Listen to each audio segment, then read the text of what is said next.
unha mesa de autores, neste caso vai ser unha mesa de autoras moderada por Francisco Castro. A mesa chamase Botarse a escribir e o perfil que teñen estas tres mulleres é que son tres poetas novas. Vale. De Francisco Castro, decirvos que é escritor tamén, seguro que o coñecedes, algúns de vos lestes libros del, Chamádeme Sinbad, Tesatas 10, ide recoñecendo títulos, non? Que máis libros? Un bosque cheo de fallas, O corazón de Branca de Neve, ou últimamente Amor é unha palabra como outra calquera. Son libros que se están lendo nos clubes de lectura. Pero Francisco Castro tamén é editor e desde hai uns meses é o director da editorial Galaxia. Entonces, vamos a dar a benvida a Francisco Castro.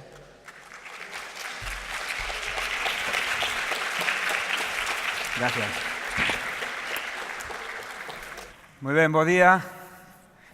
Un placer estar hoxe aquí nesta festa maravillosa. A verdad que é un gustazo todo o que está sucedendo tanto aquí neste auditorio como no resto das instalacións deste palacio. Pois efectivamente, o de hoxe é unha mesa de autoras. Vou vos presentar as tres escritoras que van a estar aquí departindo con nós sobre este tema, botarse a escribir, que é o que lle leva a xente a poñerse a escribir. Vou chamar en primeiro lugar a unha poeta e narradora, chamase Berta Dávila, e é daqui, desta cidade, unha compostelana do ano 87, deuse a coñecer, moi noviña como autora de libros de poemas. Tamén, dende hai uns anos, está tendo un nome moi potente como narradora, con libros como Bailarei sobre a túa tumba, que foi premio Biblos, que gañou con só 21 anos, libros de relatos como Arte do fracaso, que é un libro que xa coñeceu a traducción para o castelán e tamén para o xaponés, aí é nada. Foi premio Xoán Carballeira de Poesía en 2012 por Raíz da Fenda, e logo con este libro, que vos vou amosar, o derradeiro libro de Emma Olsen, que tamén está traducido ao castelán, publicámoslo en Galaxia e Mar Maior, o selo en castelán da editorial Galaxia, pois recibiu, ademais do premio Narrativa Breve Repsol, o premio, convertiuse en autora do ano 2013, a Asociación de Editoras de Galicia, o premio como mellor libro de ficción tamén do ano 2013. Berta Dávila vai ser, pero vai ser un dos grandes nomes da literatura galega dos anos que han vi. Recibide cun forte aplauso a Berta Dávila.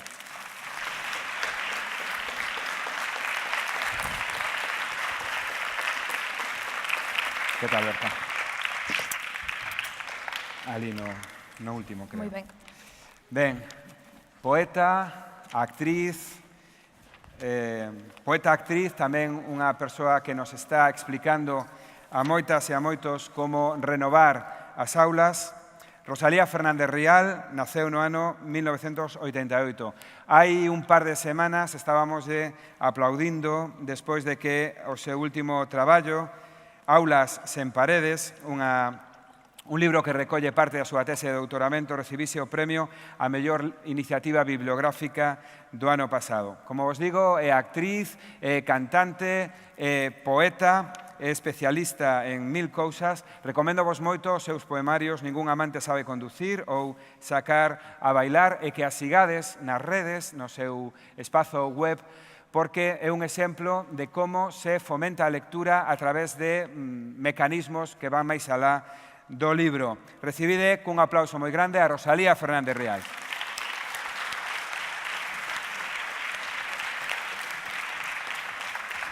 Benvida. Gracias. Ali, o carón dela. E a terceira persoa que vou chamar aquí é Tamara Andrés. Berta Dávila ten publicados estes libros últimos que vos dixen na editorial Galaxia. Teremos na editorial Galaxia o ano que ven o novo traballo Rosalía Fernández Rial.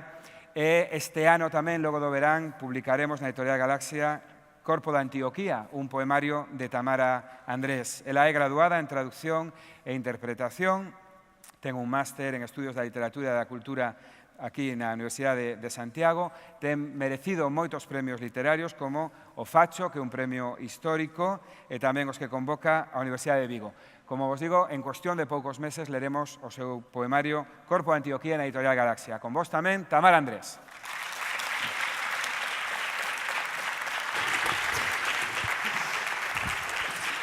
Muy bien. Gracias. Con elas llevo aquí. Gracias.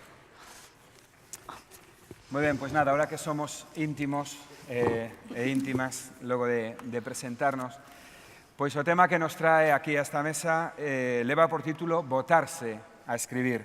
E a mí o que me gusta aí é o verbo botar, non? Porque vai así unha especie como de cousa arroutada que de súpeto alguén colle e se lanza a facer algo que o común da xente non fai, non? Antes de facervos a pregunta que probablemente máis xustifica a vosa presencia aquí, que por que vos botastes a escribir, isto dixámolo para despois. Estamos hoxe celebrando os clubes de lectura, estamos celebrando que todos os que estamos aquí sentímonos unidos polo feito de ler. Dedicamos moitas horas da nosa vida a ler, algúns incluso fixemos disto a nosa profesión. A mí, cando me preguntan que o que fai un editor, sempre digo, páganlle por ler, o cal é o luxo máis absoluto, non?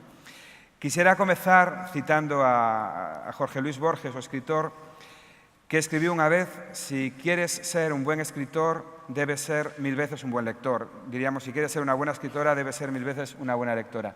A mí a pregunta iría por aí.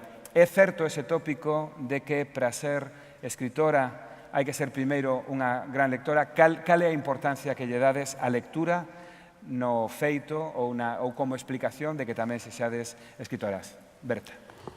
Hola, bo día a todos, bo día ás persoas que me acompañan. Eu creo que para ser escritora si é fundamental ser lectora, non? Creo que é unha cousa que nos une a todos os que estamos aquí, non? O prazer da lectura, e creo que precisamente o prazer da lectura o que nos leva a querer contar logo as nosas propias historias, non? Mais creo que sí, é fundamental ler, pero non só, non?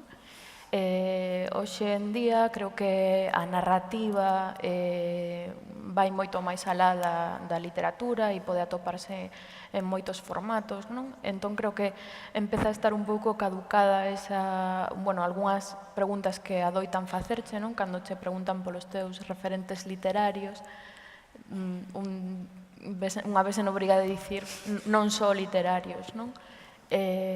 Para min a literatura é unha vía de comunicación para o mundo, non? Sobre todo para os que somos tímidos dende pequeniños, e é unha forma de intimidade con o mesmo e cos demais. Entón, sí, é fundamental, non? Moi ben. Rosalía. Sí, bo día, antes de nada, a todas e todos. Encantada de estar aquí tan ben acompañada. E, efectivamente, eu coincido absolutamente coa afirmación de Berta. Creo que a escritora, o escritor aliméntase de palabras, non? Igual que as demais persoas se alimentan, pois, de víveres, non? Pois eu creo que parte deses víveres que necesitamos todas e todos son, efectivamente, as palabras, non? E esas palabras, cando se transforman en literatura, pois teñen outra preparación, non? Teñen outro sabor, outra maneira de, seguindo coa metáfora culinaria, non? Outra maneira de elaborarse, non? Entón eu creo que, efectivamente, ese é o alimento, o sustento que debe ter toda escritora, todo escritor. Mas coincido tamén nesa perspectiva interdisciplinar e nese feito eu entendo a lectura e esa alimentación como algo multidisciplinar.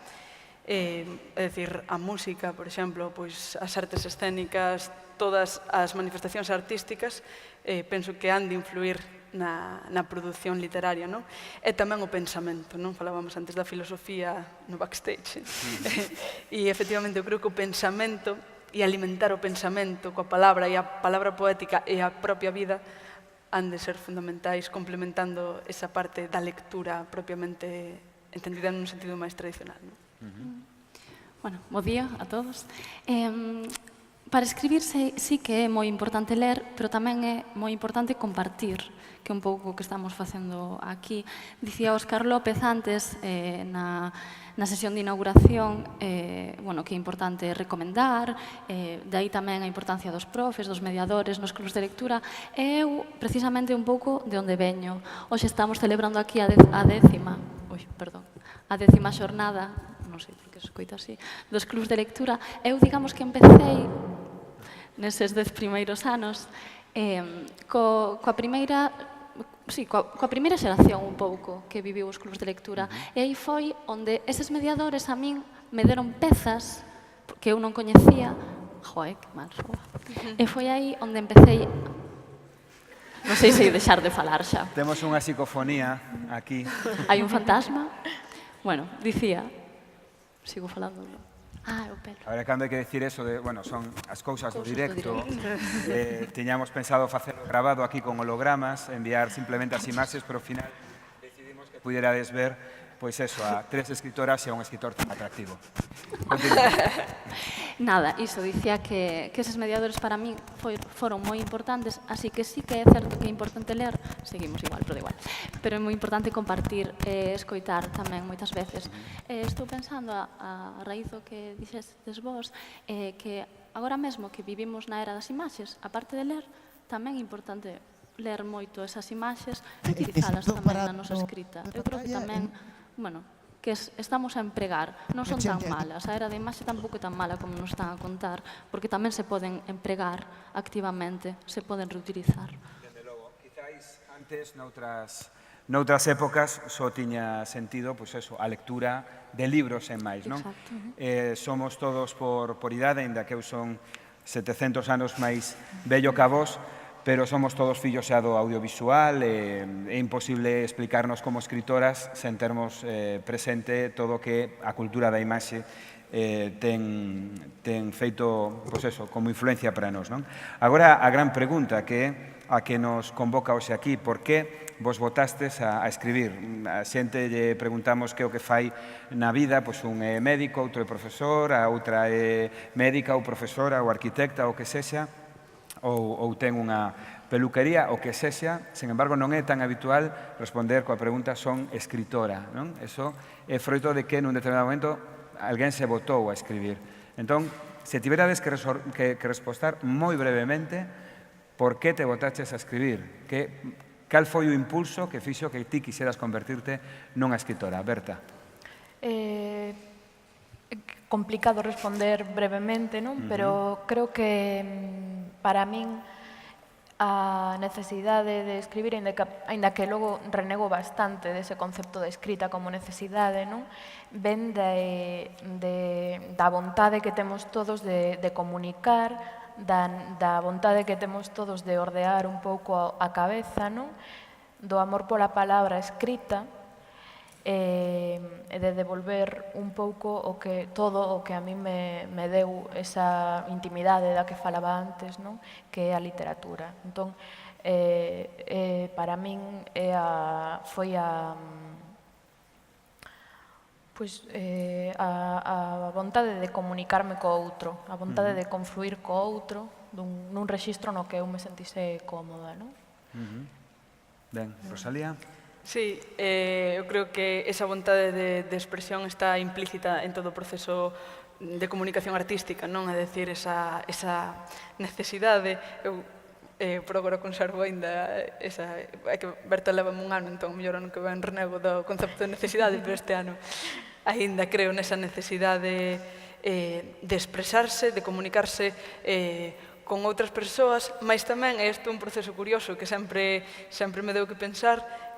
A escrita e as manifestacións artísticas son un proceso de expresión, pero que intentan tamén facer que comprendamos o mundo. É dicir, para min, escribir significa intentar entender o mundo no que vivo, intentar entender as persoas nas que vivo, intentar entender o pensamento, que me asoballa e que tamén me alegra, e o pensamento das outras persoas, non? Por que estamos aquí? Esas preguntas existenciais, tratar de respondelas e de formular outras novas, entender e comunicarse. Eu creo que ese proceso de retroalimentación é un pouco o impulso primeiro, non? Ben. Pois, eu pensando agora un pouco a pregunta, eu sei que teño consciencia activa de que escribía desde moi nova, pero non sei por qué. Pero despois, cando estaba nestes clubes hai 10 anos, recordo 2 feitos que me marcaron para botarme a escribir, como di o título desta conversa. Que foi que no primeiro clube de lectura, precisamente no que estiven, o mestre galego que tiña por entón, Pablo Viqueira, trouxo o Ballet da Nena, de Uxío Boneira. Para min abriuseme unha porta tremenda, quedei engallolada con aquela nena que xiraba e xiraba, e despois ese mesmo mestre pasoume a Lois Pereiro, a poesía última de Amor e Enfermidade, e cando lín dixen, seguín descubrindo un universo que eu non coñecía, que eu ata entón descoñecía. Entón dixen, eu quero facer algo parecido para que haxa alguén que sinta o que estou sentindo eu con estas lecturas. Bueno, eu creo que foi iso, basicamente. Ben, é curioso como as tres explicaron que o que as levou a botarse a escribir coas súas diferenzas, non? E con esta última confesión, ademais, que nos lembra a importancia dos mediadores e o papel fundamental que xogan as profesoras e os profesores pasándonos vos libros, non? Así por detrás. Así parece como, toma, lé isto, non? E o que nos pode cambiar a vida, non? Unha recomendación escolar. Dicía que con todas as diferenzas, ambas, as tres coincidiron en repetir un verbo, que é o verbo comunicar, non? E saliu tamén o tema da interacción. Por iso, nunha xornada que celebra os clubes de lectura, agora a pregunta é obrigada. Quero coñecer a vosa experiencia, acabamos de coñecer a de Tamara, como ímola chamar alumna, vale? É dicir, no momento en que era participante deses clubs de lectura a nivel escolar, que para ti foron cruciais, é dicir, é imposible que entendamos unha escritora actual sen esa experiencia. Pero quero tamén saber a vosa experiencia agora que estades do outro lado, non? É dicir, non hai tanto tempo que estabades aí, pero xa non estades aí. Entón, quixera un poquinho coñecer a vosa valoración da experiencia dos clubs de lectura dende o outro lado, a interacción coas lectoras e lectores, que neste momento é crucial, non? É dicir, neste momento, algunhas persoas que estades aquí podedes estar chiando vía Twitter que estamos aquí, os que nos dedicamos a escribir estamos en continuo diálogo coas nosas lectoras e lectores, por lo tanto, agora é imposible entender o feito literario sin entender tamén esa interacción continua. Como avaliaríades vos este feito que, dende logo, antes da invención de Internet, por unha banda, e antes de que se popularizasen os clubes de lectura, as escritoras, dende logo, que non tiñan? Pois a verdade é que eu teño que confesar que o formato dos clubes de lectura e da reunión con clubes de lectura é o meu favorito, non? Moito máis que as charlas máis abertas ou outro tipo de formatos que permiten tocar menos, non? Estar menos. E ocórreme, creo, que porque cando vou a un clube de lectura, o que atopo é o que máis me gusta a min no mundo, falar de literatura con xente a que lle gusta ler, non? O sea, é unha cousa que sempre se fixo na miña casa, non? O falar de libros e do que estábamos a ler, e ségueme gustando facelo, non? Unha especie de sobremesa. Entón, a miña experiencia nos clubes de lectura, teño que dicir que en liñas xerais, non? Sempre foi moi positiva, e que ademais, os que escribimos narrativa e poesía, que temos un pouco esa cabeza bífida, non? Ás veces vimos como narradores, ás veces como poetas, así, intentando ocultar a outra parte, non? É moi diferente cando vou a falar de un libro de poemas ou a compartir lecturas, non? Que cando vou cunha novela, non? Cun libro de poemas prodúcese a veces un afondamento como máis introspectivo, non? Sobre a nosa relación coa palabra, como é un nivel micro, non? De comunicación literaria, e cunha novela, sobre todo con xente nova, non? é un torrente de preguntas, de novas posibilidades, de dobres opcións, de recriminacións sobre un personaxe ou outro, non? Adoita ser moi divertido e moi gratificante para o autor, non? Creo eu. A ver, Rosalía. Sí, efectivamente, a min a experiencia de comunicarme coa lectora, co lector, tanto a través das redes sociais como a través presencialmente dos clubes de lectura, especialmente nos centros escolares, pois foi sempre unha experiencia fascinante, non?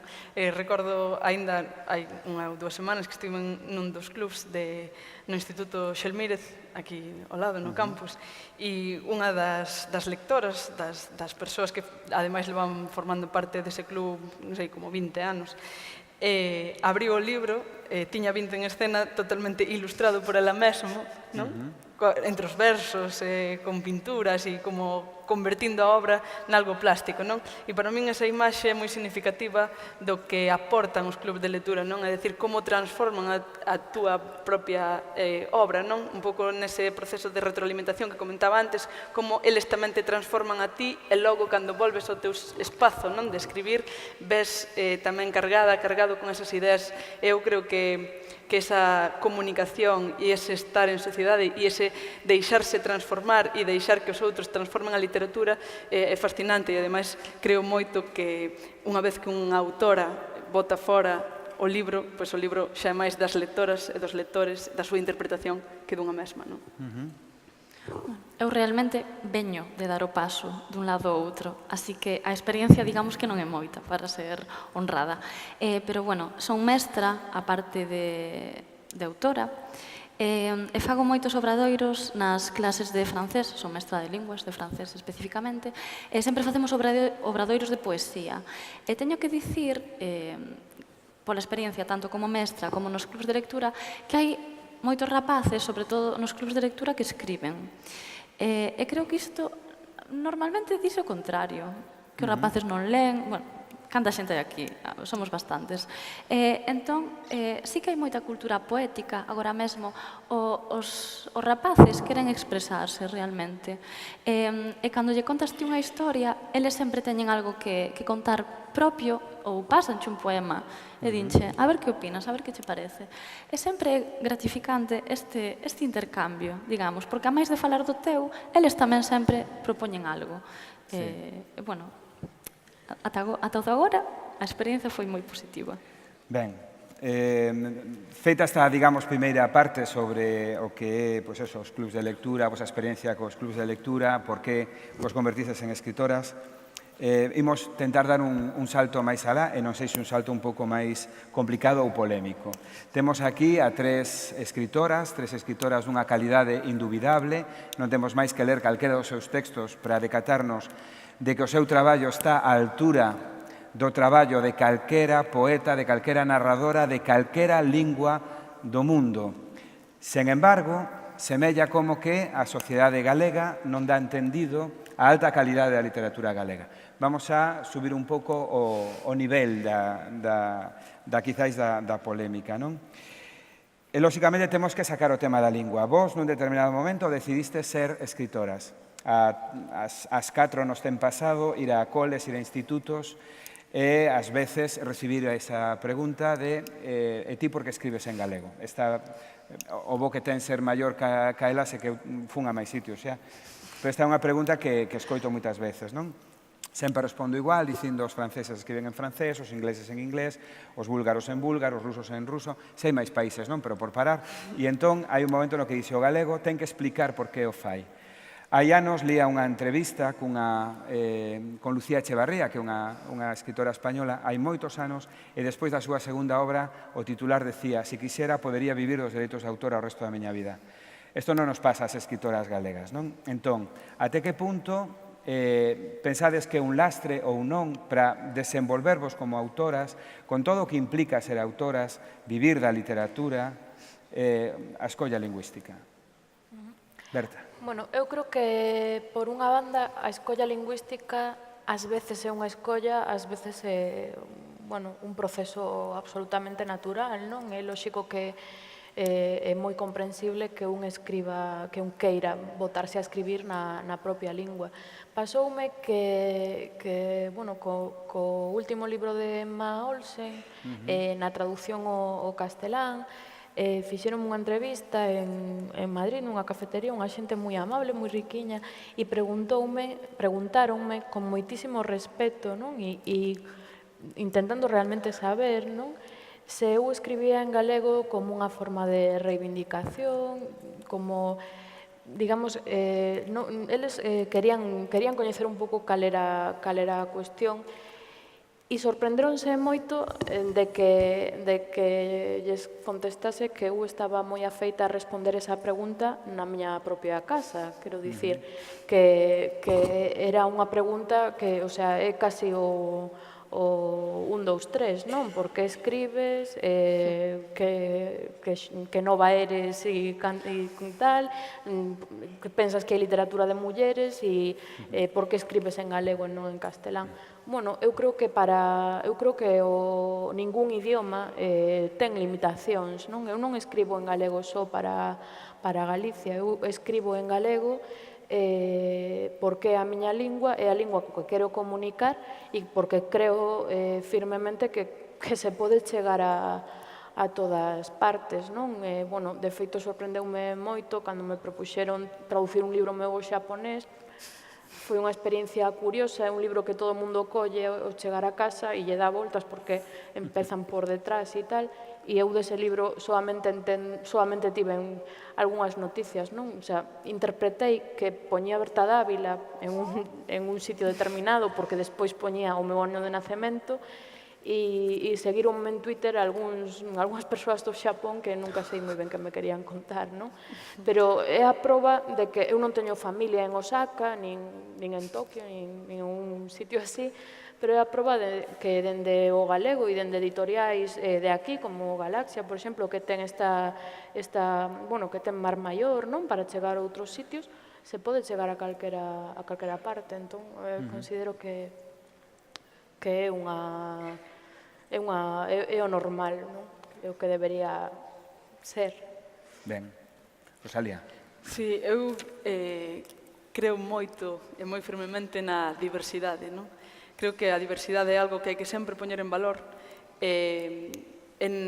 Intento non caer nesa, a veces, creo que foi nun número de Grial, que se comparaba a Torre de Babel, non? Coa diversidade lingüística, e como eso a veces o percibimos como unha desgraza, non? Como decir, nós aquí falando galego, como imos estar no mundo, non? Eu creo que a iso hai que darlle a volta, non? E nós aquí, neste país, cunha cultura tan rica, non? Cunha lingua de seu, cunha lingua que foi unha lingua históricamente literaria, decir, na Idade Media o galego era a lingua da literatura, non? Era a lingua da poesía. Eu creo que, nese sentido, aínda que, efectivamente, non ten por que ser unha opción, pois, escribo galego porque son unha heroína que quere ir, non? Sin mitificar tanto esa imaxe, sí que creo que é positivo ver a diversidade como un valor, non? Como algo do que sentirse orgullosas e orgullosos e, ao mesmo tempo, no meu caso persoal, sí que foi un proceso natural porque foi sempre, será sempre a miña lingua, non? O galego é a miña lingua e así o sinto e así o sentirei e intentarei transmitir, non? Pero tamén é certo que esa diversidade posibilítanos opcións como as que Berta estaba presentando, non? Efectivamente, por exemplo, na poesía, Sacar a bailar, que é un libro que está en versión bilingüe, a min parecíame fascinante e atraíame moito a idea de que unha persoa en Madrid puidera estar vendo a lingua na que eu pensei ese poema, non? Ao mesmo tempo que está lendo na súa. Entón, eu creo que ese intercambio e esa diversidade e esa diferenza neste mundo tan globalizado no que parece que todos temos que ser homoxéneos e tal, creo que temos que reivindicala e poñela en valor, non? Sobre todo con a literatura tan rica como é a nosa, e sentirnos orgullosas, non? De formar parte deste sistema literario. Tamara. No meu caso é distinto porque eu non fun educada en galego, eu cheguei tarde de feito galego. Fun unha rapaza, de feito non falaba nunca en galego porque na miña contorna nunca se falara. Entón, cando empecé a descubrir a lingua, a miña familia de migrantes, iso, nunca falaron galego, simplemente. Cando empecé a descubrila, dixen, é a lingua que sinto de meu, aínda que non me ensinaran, sí que é a que sinto. Foi aí cando dei o paso a falar e a escribir en galego. Simplemente por iso, porque sentía que era a lingua na que me recoñecía. E as lecturas tamén que facía me eran máis asumibles, me transmitían moito máis as que facían galego. E como dixo Rosalía, eu penso que o galego é a lingua da poesía. É que é a lingua da poesía, o galego é poético, xa está. E outra cousa que quería apuntar é que, bueno, eu estudei traducción, como dixeches antes, e son traductora, e creo que a situación aí está a mudar. Antes non se traducía tanto dende o galego. Hai uns anos parece que o galego se tachou por cuestións económicas, polo que sexa, pero agora está a rexurdir. Somos unha lingua, unha cultura que está sendo moi exportada actualmente e creo que é unha situación que aínda vai mellorar. Penso, por exemplo, agora, un dos máximos expoñentes que temos na nosa literatura, que é Ledicia Costas, os seus libros están traducidos a moitísimos idiomas. É unha autora que se está movendo polo mundo inteiro, escribindo en galego. Por que non? Sí que se pode. Evidentemente, non dubidamos ninguna das 4 que estamos aquí de que iso é así, non? Saíron aquí ideas moi interesantes. Rosalía comentaba o feito de que noutras épocas, noutros séculos, pois a lingua da poesía, a lingua culta de Europa era a lingua galega, non? Isto é algo que compre que sempre lle lembremos a todas esas persoas que siguen instaladas nesa idea de que a lingua galega é unha lingua de segunda, que é unha lingua, bueno, pois como de inferior calidade fronte a outras, pois convén recordarlles que na historia non foi así, que a primeira lingua culta europea na que se expresaban os poetas, incluído Alfonso X Sabio, que era rei de Castela, como quería parecer un home intelixente, decidiu que tiña que escribir en galego, porque quería parecer un home intelixente. Por afondar un pouco máis, unha última pregunta sobre esta cuestión e logo pasamos outros asuntos.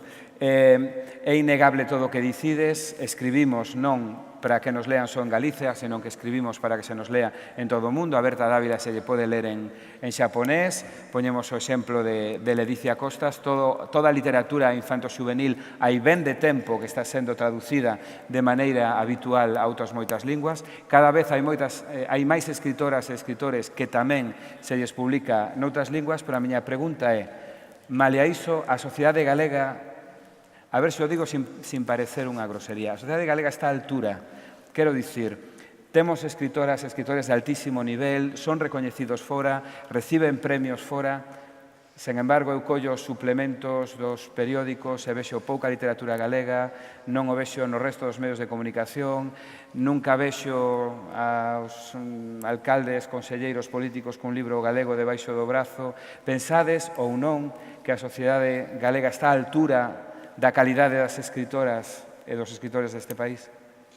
Bueno, unha pregunta difícil de contestar, non? Eu creo que hai un dobre filtro, non? Quero dicir, creo que a sociedade en xeral tende a estar un pouco afastada igual da lectura, non? Que bueno, da lectura do libro escrito, porque, bueno, con isto creo que tamén é o momento no que máis se lee, non? E que, por exemplo, a presencia da lingua en internet ou en outros soportes tamén é unha forma de conectar co lector, non? Pero, bueno, podemos dicir que a literatura e a cultura en xeral, en todos os sistemas políticos, son industrias de segunda, entre comillas. Isto de empezar de primeira ten a súa tela. E logo, por outra banda, hai unha política lingüística derrubadora, non? Que fai que, ademais, os que chegan á cultura e os que chegan á lectura teñan máis complicado acceder á lectura en galego, non? Eu creo que eu creo que penso igual da poesía, non? Quero dicir, cando un chega a unha libraría, pois fundamentalmente ve narrativa e narrativa de determinadas editoras, falo a nivel global, non? Eu penso que se a poesía estivese diante, tamén sería consumida, non? Entón creo que, bueno, que a sociedade si está á altura, as políticas culturais de cadra non están á altura da sociedade, do que a sociedade precisa. Dende logo que sí. Rosalía. Sí, eu penso que aquí hai dous componentes fundamentais. Un ten que ver efectivamente, coa posta en primeiro plano da cultura, é dicir, é o que máis lle interesa a cultura á sociedade, é dicir, temos unha sociedade que realmente reclama cultura, unha sociedade que consume cultura e que consume cultura de calidade. Eu creo que iso é un primeiro componente importante que afecta tamén a Galicia. E temos un segundo componente que é o particular de Galicia, non, que vivimos, en certo modo, e ainda moi ao noso pesar, nunha cultura minorizada, non? E minorizada con todo o que iso implica, é dicir, non só minoritaria, senón minorizada, non? O termo ten moita carga semántica e conceptual. Efectivamente, eu creo que non somos algo de moda ou guai ou que interese promocionar moitas veces, tamén porque pensar e ser diverso e desenvolver unha perspectiva crítica é fundamentada, que é o que nos outorga a literatura, a cultura e a cultura de noso, pois fai que cuestionemos moitos aspectos e iso pode non interesar, non? Efectivamente, eu non estou totalmente de acordo. Mas tamén é certo que non me gusta ser pesimista nese aspecto, considero que o malo de vivir nunha sociedade tan cambiante, non? E onde todo parece que é vertixinoso e que nos resulta a veces moi difícil de aprender, ten unhas consecuencias evidentes, non? Que todo pasa de modo moi rápido, que non nos paramos a ler, que non temos tempo para aburrirnos e, polo tanto, non temos tempo para ir coller un libro, non? Por dicirlo así. Pero ten outras cousas boas, é que as cousas poden cambiar moi rapidamente, é dicir, de repente ponse de moda a poesía, é absolutamente fascinante como hai moitas manifestacións poéticas alén incluso das escritas, non? Eu creo que a lingua tamén pode pasar iso, non?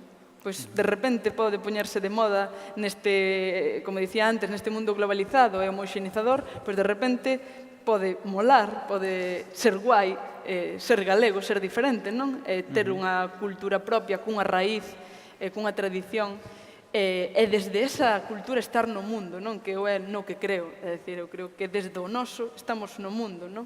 Eu creo que esa é un pouco a mensaxe que a min máis me atrae, non? E máis me interesa compartir.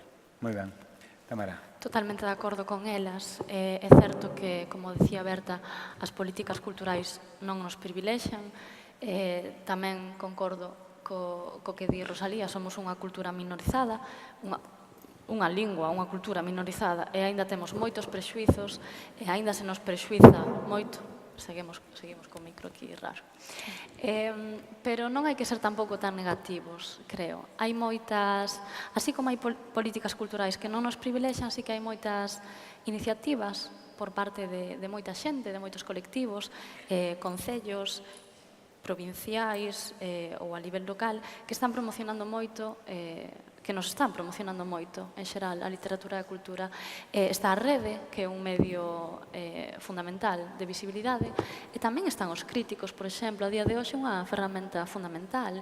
Penso, por exemplo, en Armando Requeixo, Ramón Nicolás, mesmo Antonio García Teijeiro. Hai moitísimos nomes que nos poñen cara, e que falan de nós.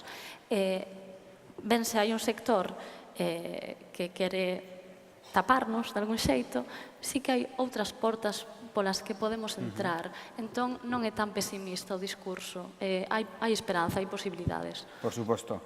E esas son as portas, a vez máis, as que nos temos que agarrar, e toda esta xentiña que está aquí é un bo exemplo de porta optimista, non? Tanta xente que está lendo.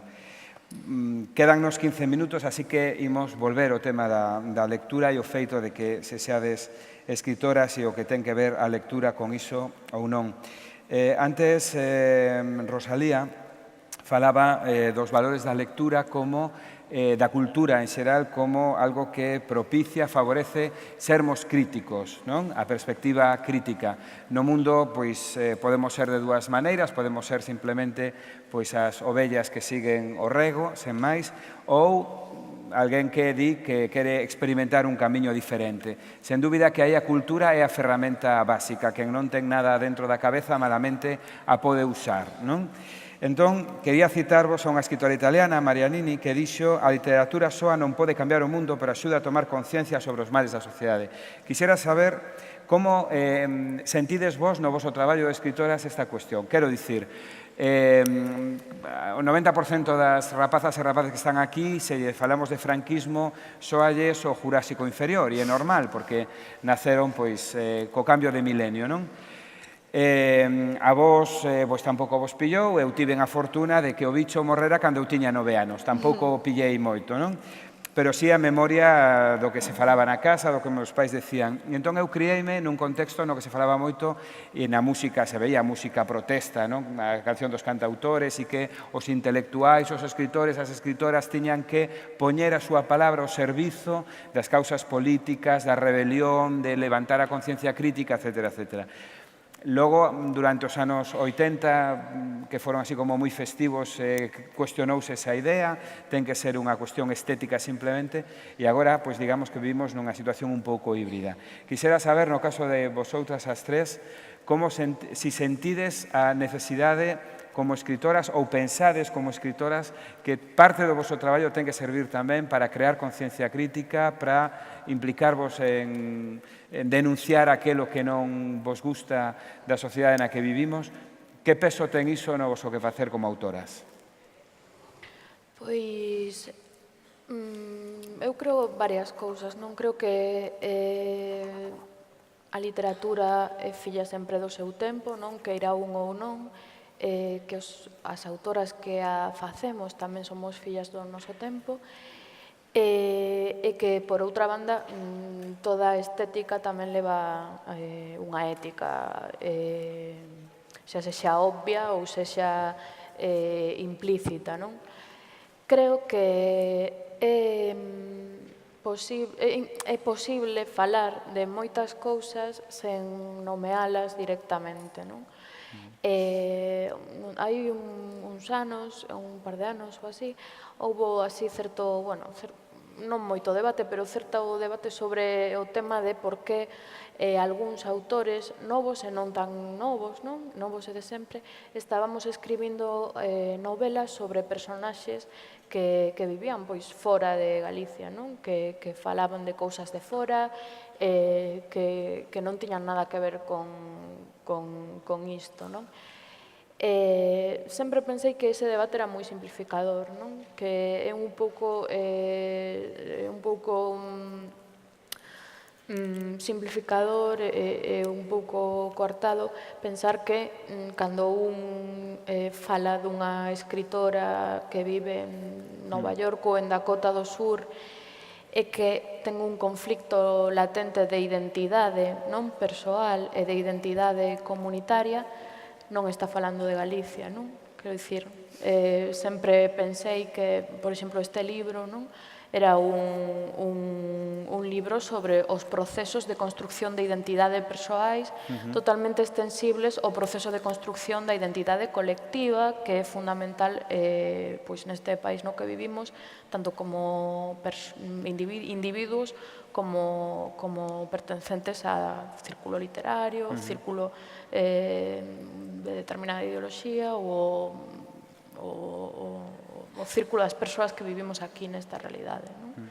Entón, creo que sí é relevante. En relación con iso, e antes de que conteste Rosalía, con o derradeiro libro de Emma Olsen, este libro que foi merecente do Premio Narrativa Breve Repsol 2013 e todos os demais premios que xa vos citei e que é un novelón que se non lestes ainda tendes que ler, unha obra excelente. Eu deixábame arrancar o maimiño do pé esquerdo porque me salise algo a metade de bon que ese libro non se me esquece unha vez no Culturgal, que como sabedes é a gran feira das industrias culturais que se celebra en Pontevedra en todos os decembros.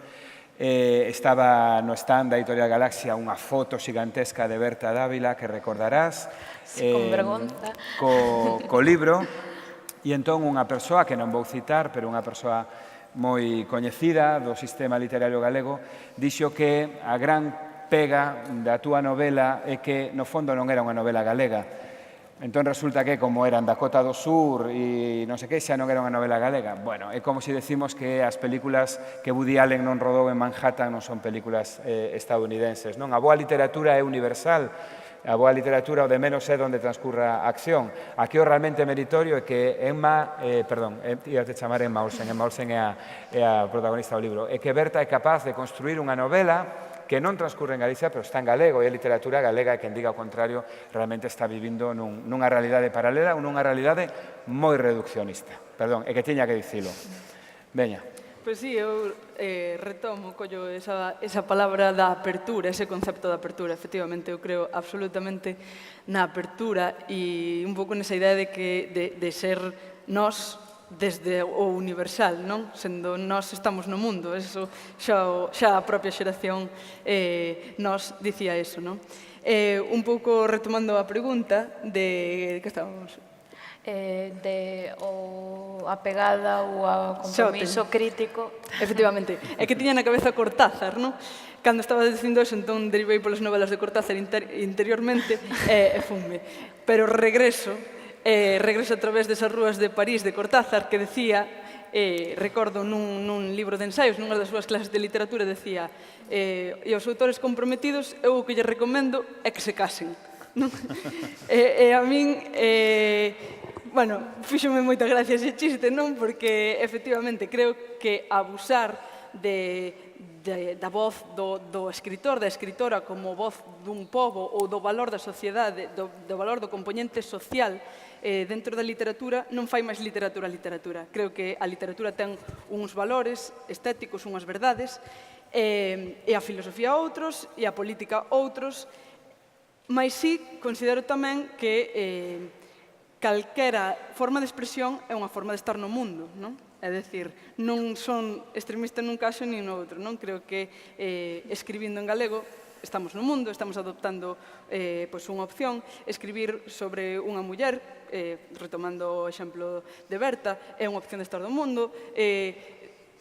Poñer como protagonista a unha muller homosexual é unha opción de defender a diversidade, como ocorre con Emma Olsen, non? Entón, é menos crítica ou contribúe menos a desenvolver un pensamento crítico esta novela que unha novela social? Non o creo. De feito, creo un pouco que case o contrario, non? É dicir, ao mellor unha rapaza de 15 anos que se sinta identificado con este personaxe vaille axudar moito máis socialmente e a poñer en valor eso que ao mellor si un manifesto explícito, non? Que noutro contexto funcionaría mellor. Claramente que se pode facer literatura social, entre aspas, sen necesidade de caer no panfleto. Todo depende de como abordes os temas, non? Efectivamente. Tamara. Eu estou a pensar no caso da poesía, agora mesmo sí que hai un pouco dúas vertentes. Hai a poesía activamente de denuncia, onde a autora é consciente do que quere denunciar, do que quere reivindicar, e faino dun xeito explícito, e por outra banda, que eu creo que é na que me colocaría eu personalmente, está a poesía a modo de reflexión sen unha denuncia explícita, pero como dicían antes as compañeiras, sempre hai algo detrás, sempre hai algo que queiras contar, aínda que non o digas así manifestamente. Logo, ese discurso sempre se colle e moitas veces é o titular. E tampouco é o que importa iso. Ti fas algo para que te lean. Sí que é certo que aí é unha controversia. É un xeito de falar da obra, pero tampouco se pode tachar soamente diso, porque hai moito máis detrás, a parte do discurso, creo eu. E no fondo, ademais, sexa explícita ou implícita, toda a literatura é unha forma tamén de estar no mundo e de facer política, non? É o que dicía Rosalía. Ben, unha última cuestión, e logo acabo de inventarme aquí un exame. Elas tres non o saben, pero van ter que superar un examen aquí diante de todas vosotras. Acabo de improvisalo. Hoxe en día non podemos entender o noso traballo como escritoras sen a presencia da rede, non? Xa non polo que antes comentamos da interacción coas lectoras e cos lectores, senón tamén como un vehículo de expresión. Ambas, as tres tendes experimentado a un nivel máis forte ou máis superficial con isto. Concordamos todas en que é unha vantaxe explícita para a promoción, por exemplo, da poesía para a interacción a través dos clubs de lectura, porque están os clubs de lectura física, pero cada vez están tendo máis auxe tamén os virtuais ou os que combinan os dous formatos, non?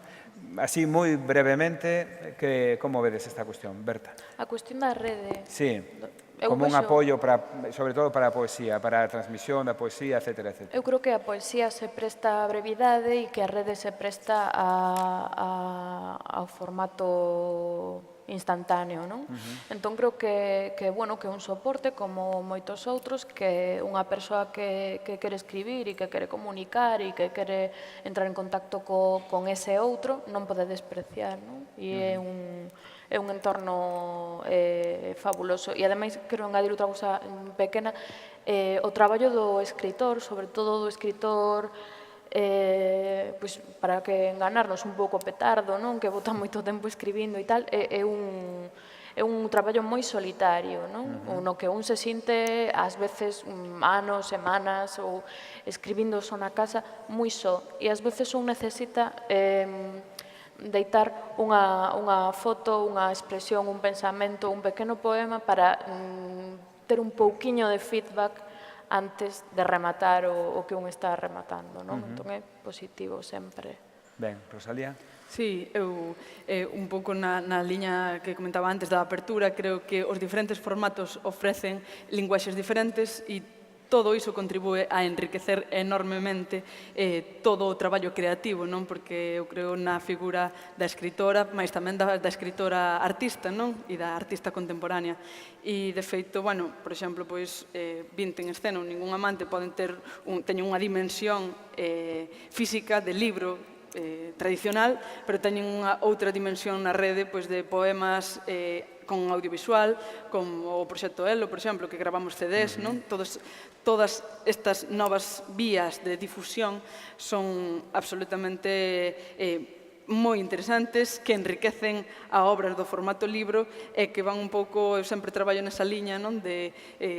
Na liña de Lorca, que di que o teatro e a poesía que se levanta do libro se fai humana. Eu creo moito nesa humanidade, nesa erguerse do libro, non? Moi ben. Sí, Tamara? exacto, é que a poesía xa non está só no libro, está na rede.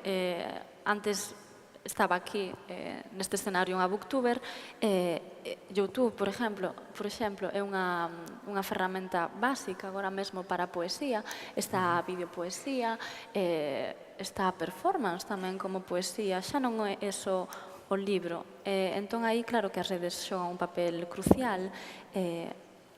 Agora mesmo creo que para os rapaces o mellor xeito de achegarse a poesía son os vídeos, por exemplo. Sen dúbida. Está claro, ben, temos 2 minutos e 30 segundos, tendes que ser super rápidas na contestación porque son 6 preguntas, así que 2 minutos. A pregunta é, poderías vivir sen escribir? Non. Non. Non poderían vivir sen escribir. Poderías vivir con V grande sen ler? Non. Non. Están de acordo en todo. Poderías vivir sen as redes sociais? Temporalmente. Temporalmente, eso é un case non. Se estou rodeada de xente real, pode ser. Rodeada de xente real, logo está xente irreal. Sería difícil agora mesmo. É difícil, bueno, xa sabemos, polo tanto, onde están pilladas as tres. Ata que punto é importante, ademais da lectura, a música, o mundo do cine, audiovisual, como creadora? Se tivese que poñerlle unha porcentaxe de influencia, ten que ser nunha cantidade. Canto lle porías? Un 50-50. Tanto como a lectura. Ben. Tanto como a lectura. Ben. 90. E Tamara? 65. 65, máis que os libros. Vale, nos queda un minuto, ahora podes responder 15 segundos cada unha. Como te ves, Berta Dávila, dentro de 10 anos como escritora? escribindo novelas, o sea, creo que me vexo moi parecida a como me vexo agora. Escribindo frenética. Escribindo frenética. Non escribindo, es que antes díxome, estou escribindo histérica, digo, será frenética. Como te ves dentro de 10 anos como escritora? Escribindo moito, pero seguindo saindo, experimentando a partir do libro, non? Experimentando. Tamara? Máis pausada e con máis lecturas. Máis pausada e con máis lecturas.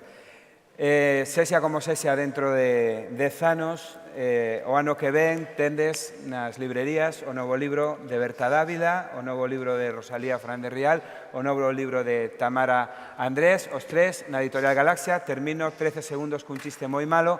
Son 3 estrelas da Editorial Galaxia. Moitas grazas a todas e a todos.